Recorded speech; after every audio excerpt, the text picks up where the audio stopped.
Todos estão me ouvindo. Aqui é o primeiro morro, acolá é o segundo, lá na frente é o terceiro.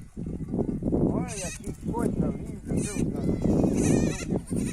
Todos amigos,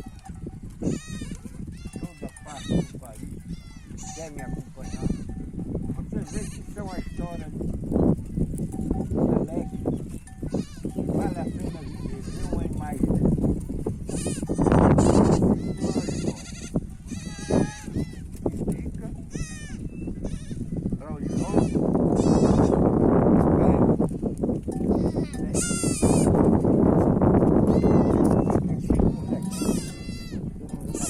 Agora eu vou mostrar outro ponto de apoio dos animais, da criação. Elas gostam de cascaia assim, porque aqui fica livre da praga, do mosquito, da